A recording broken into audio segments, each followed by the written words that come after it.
I've found throughout my career in flying is that for me, it's not necessarily the plane that you're in, it's the next plane that you want to fly.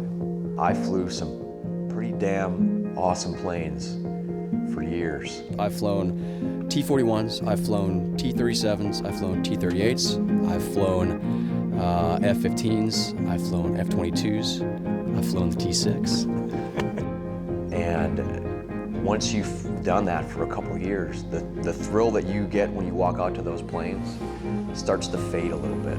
Every once in a while you take a step back and you realize how awesome what you're doing really is. But when you get lost in the world of doing things repetitively, it loses a little bit of its luster. So for me, if I've flown an aircraft for a couple of years, the way I get my fix is going to fly a different kind of aircraft. That's how I get it, is flying something different. The last time I flew the T-6 was, I think it'll be 2 years in December, because that's the first time I went up to Jimmy's place, and I flew his T-6. So it's coming up on just shy of 2 years. The Horseman started with planes like this, not actually with the Mustangs. Although we've been flying Mustangs for a long, long time, Ed and I did an awful lot of flying in T-6s, and we're flying with a T-6 aerobatic team called the Six of Diamonds. The Six of Diamonds started to slow down in the early 90s. That started to go away from 6 planes to 4 planes, and we started doing more of the aerobatic work that we had learned in the T-6s, transitioning to the Mustangs. And so we, on a whim, came up with the idea of putting 4 Mustangs together. I coined the phrase 4 Horsemen. Ed didn't like that because he was afraid of the headlines. But I said, we're not going to be around to read them, so what's the matter? I actually got that from a Metallica song, not the Bible. He's got a very interesting background, an interesting story.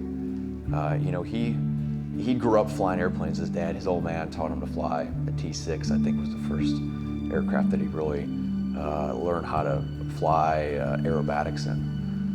And he's been taught by a very good pilot, and that's pretty evident in the way he flies aircraft. T-6 is an easy airplane to fly. That's a no-brainer, right? Absolutely, especially for a guy like him. Shouldn't be an issue at all.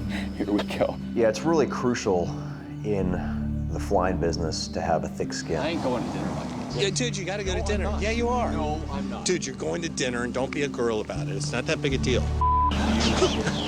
Again. Here he is. He's putting his little tiny boots on. Good morning, sunshine. Look at his hair. His hair's all messed up from sleeping and listening to the music. Oh, his platinum bicep. Platinum jams. If you're the kind of guy that takes it personal when somebody comes up to you and tries to tell you how to do something better, or tells you that you just got done screwing something up, if you take that personal, then you're never going to get better. Has Max flown a T-6 before? Yeah, what? More than a year ago. 2 years ago? He's current then. According to our standards, yeah. It's about to... There it goes. Nice touch. Let it fill. Yeah, you may need to pump some more. Pull it out, yeah. Keep pumping, keep wobbling while you're... No, pull it, now wobble some more, let it fill. Oh, boy. This is gonna end with tears. Platinum tears. Platinum tears. My platinum mix. Platinum flight. My platinum mix. Platinum jam flight. Good old T-6, man. This has got 150 pounds, so I can feel sick. Any last words, Max, before I step off the aircraft? Leave me alone, I need to focus. This is nice. It's like the only T-6 in the world where this stuff works in the back seat. Clear!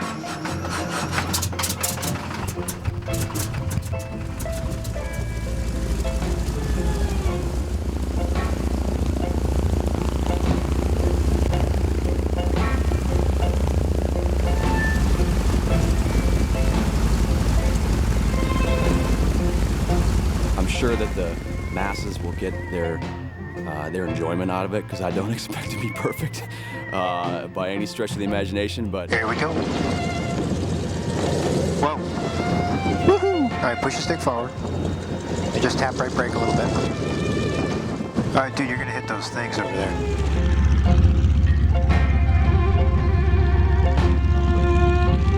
I've got a lot of time in different aircraft, but I don't have a whole lot of time in this one. And it's a different kind of flying. Okay, so here we are, we're taxiing with Max. That's turning, he's doing a good job taxiing. We'll see what happens when we take off. Max, what's our agenda? We're gonna take off with a little right rudder. We're gonna get airborne. We're gonna make a left-hand turn, and we're gonna down, climb it up, and do a couple loops, a little bit of warm-up. Then we're gonna come back and try and land. Okay. Quick and dirty. This was the mainstay trainer back in the early days of the Air Force and the Army Air Corps. So it's work, and it's like I said, it's different. But I'm gonna hop in the front, and Jimmy will be in the back. Max, you ready? Yeah, I'm ready. You ready? I'm born ready. And this is an example of the dedication that Shipley has. He's going to stand on the wing and do our takeoff. All right, so what we're going to do is go to 1,500 RPM and just kind of, whenever you're comfortable, release the brakes. And then right to 36. Right to 36, and just don't hold the stick too far back or push too far forward. Just think toes and fingertips. I kind of got to be on the ball this morning, but this will be fun. I finally get to get out of the damn back seat. Little bit of left rudder, little bit of forward stick. Okay, bring your gear up. Hey, we're flying. Wish the wind would kick up. How do you think that was? Look good to me. Little sucker. Yeah, this is cool. Yeah, Max is doing a good job. It's been a year and a half. Year and a half, man. Wow, not too bad. It's a fun airplane, isn't it? Oh, man, this is beauty. I love this. You can see there's only about 500 foot over. So we went that way, followed a surface road, found a hole, and just fun flying. Oh, we're skimming through the tops of the clouds. Come on, baby. Climb on up.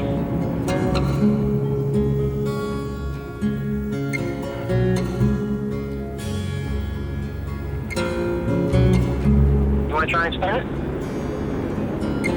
You want to try and spin it? I'll spin it. All right, go ahead. Got it? Yeah.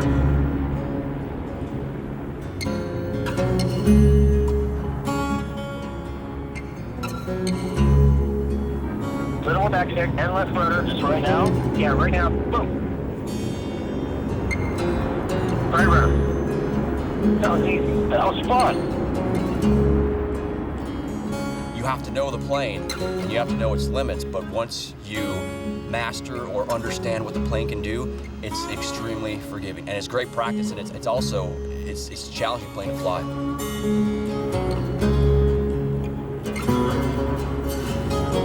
That was cool.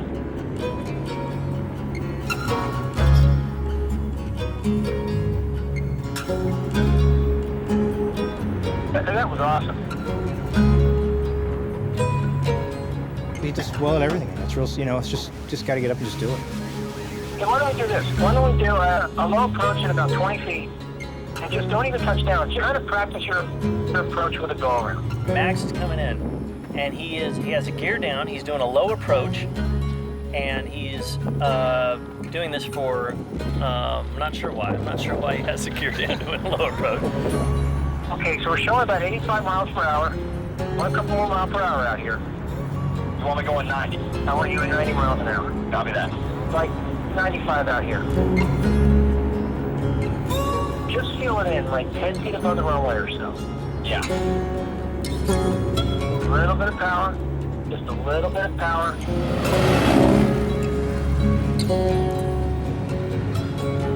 All right, go for it. Back to 36 inches. And you're going to need a little bit of elevator forward. Try to get a little more tail low this time before you touch down. Get her down to the runway sooner, and then try to hold her off a little more. Okay, gear's coming down.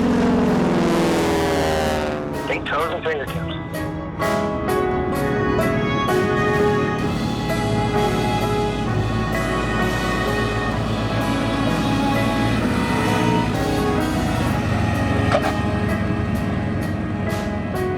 All right, work your stick back.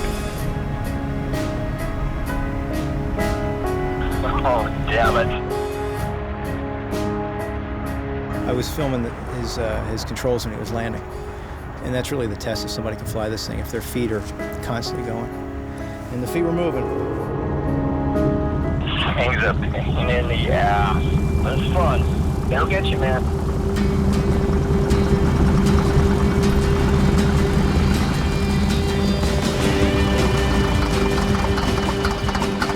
That was the coolest thing I've done in an airplane in a long time. I mean, that was fun. Can't lose with this airplane. Can't lose with this airplane. You know, if you've got an aircraft that's in good shape like this one, the plane, if you know how to fly it, it's gonna pretty much do what you ask it to. That was an absolute blast.